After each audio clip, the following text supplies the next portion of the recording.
जय श्री कृष्णा।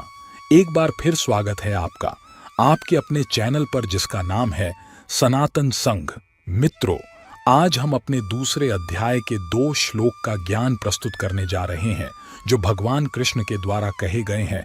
तो आइए सुनते हैं। योगस्थ कुरु कर्माणि संगं त्यक्त्वा धनंजय सिद्ध्य सिद्ध्यो समो भूत्वा समत्वम योग उच्यते। श्री कृष्णा ने कहा, हे अर्जुन, सफलता और विफलता के प्रति आसक्ति छोड़कर अपने कर्तव्य के पालन में दृढ़ रहो। ऐसी समता को योग कहते हैं। वह संभाव जो हमें सभी परिस्थितियों को शांति के साथ स्वीकार करने में सक्षम बनाता है, इतना प्रशंसनीय है कि श्री कृष्ण इसे योग या सर्वोच्च के साथ मिलन कहते हैं। यह संतुलन पिछले श्लोक के ज्ञान को क्रियान्वित करने से आता है। जब हम समझ जाते हैं कि प्रयास हमारे हाथ में है, परिणाम नहीं, तब हम केवल अपना कर्तव्य निभाने की चिंता करते हैं। परिणाम ईश्वर की प्रसन्नता के लिए हैं और इसलिए हम उन्हें समर्पित करते हैं। अब यदि परिणाम हमारी अपेक्षाओं के अनुरूप नहीं होते हैं तो हम उन्हें ईश्वर की इच्छा मानकर शांति से स्वीकार कर लेते हैं। इस प्रकार हम यश और अपयश, सफलता और असफलता, सुख और दुख को भगवान की इच्छा के रूप में स्वीकार करने में सक्षम हैं। और जब हम दोनों को समान रूप से स्वीकार करना सीख जाते हैं तो हम उस संभाव को विकसित करते हैं जिसके बारे में श्री कृष्ण बात करते हैं। यह श्लोक जीवन के उतार चढ़ाव का बहुत ही व्यावहारिक समाधान है। यदि हम नाव में समुद्र में नौकायन कर रहे हैं तो यह अपेक्षा करना स्वाभाविक है कि समुद्र की लहरें नाव को हिला देंगी। यदि हम हर बार नाव को लहरों से हिलाने पर परेशान हो जाते हैं तो हमारे दुख अंतहीन होंगे। और अगर हम लहरों के उठने की उम्मीद नहीं करते हैं तो हम यह उम्मीद करेंगे कि सागर अपने प्राकृतिक स्व के अलावा कुछ और बन जाए। लहरें समुद्र की एक अविभाज्य घटना है। इसी तरह जैसे ही हम जीवन के सागर से गुजरते हैं, यह सभी प्रकार की लहरें उठाता है जो हमारे नियंत्रण से परे हैं। यदि हम नकारात्मक स्थितियों को खत्म करने के लिए संघर्ष करते रहेंगे तो हम दुख से बच नहीं पाएंगे। लेकिन अगर हम अपने सर्वोत्तम प्रयासों का त्याग किए बिना हमारे रास्ते में आने वाली हर चीज को स्वीकार करना सीख सकते हैं तो हमने भगवान की इच्छा के सामने आत्मसमर्पण कर दिया होगा। और यही सच्चा योग होगा। दूरेण ह्यवरं कर्म बुद्धियोगा धनंजय बुद्धौ शरण मनविच कृपा फल हे तव।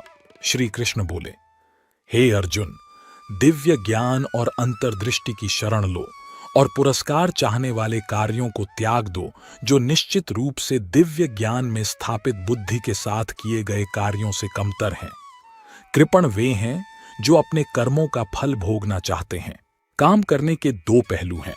1, हम जो बाहरी गतिविधि करते हैं। 2, उसके प्रति हमारा आंतरिक दृष्टिकोण। उदाहरण के लिए मान लीजिए कि वृंदावन की पवित्र भूमि पर एक मंदिर का निर्माण किया जा रहा है। कार्यकर्ता एक पवित्र कार्य में लगे हुए हैं, लेकिन उनका रवैया सांसारिक है। उन्हें अपने मिलने वाले वेतन की चिंता है। यदि कोई अन्य ठेकेदार अधिक मजदूरी की पेशकश करता है तो उन्हें अपनी नौकरी बदलने में कोई आपत्ति नहीं होगी। वृंदावन में एक तपस्वी भी रहता है जो भव्य मंदिर का निर्माण होते देखकर भगवान की सेवा के रूप में कार सेवा, स्वैच्छिक कार्य में संलग्न हो जाता है। साधु और कार्यकर्ताओं द्वारा किया जाने वाला बाहरी कार्य एक जैसा होता है, लेकिन आंतरिक दृष्टिकोण अलग अलग होते हैं। यहाँ श्री कृष्ण अर्जुन को काम के प्रति अपनी आंतरिक प्रेरणा को और ऊपर ले जाने की सलाह देते हैं। उनका कथन है कि जो लोग आत्म आनंद की प्रेरणा से कार्य करते हैं वे कृपण होते हैं। जो लोग फल से अलग रहते हैं और अपने कार्य को उच्च उद्देश्य के लिए समर्पित करते हैं वे श्रेष्ठ हैं। और जो लोग भगवान को फल चढ़ाते हैं वे वास्तव में ज्ञान में हैं। यहाँ कृपण, कंजूस शब्द का प्रयोग किया गया है। श्रीमद् भागवत में कृपाण का वर्णन है। न वेद कृपाणः श्रेय आत्मनो गुणवस्तु दृक् तस्य ता इच्छातो यच्छेद यदि सौपी तथा विधा। कृपण वे हैं जो सोचते हैं कि अंतिम वास्तविकता में केवल भौतिक ऊर्जा से उत्पन्न इंद्रिय वस्तुएं शामिल हैं। पुनः श्रीमद् भागवत में कहा गया है, कृपाणो यो जितेंद्रिय। कृपण वह है जिसका इंद्रियों पर कोई नियंत्रण नहीं है। जैसे जैसे व्यक्ति चेतना के उच्च स्तर तक विकसित होता है, वह स्वाभाविक रूप से काम के फल का आनंद लेने की इच्छा को त्याग देता है और वह सेवा की दिशा में आगे बढ़ जाता है। तो मित्रों, आशा है कि आपको इस अध्याय के दोनों श्लोक का ज्ञान प्राप्त हो गया होगा।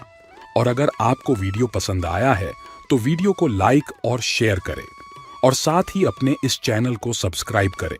मिलते हैं अपने अगले वीडियो में कुछ नए श्लोकों के साथ। तब तक के लिए जय श्री कृष्णा।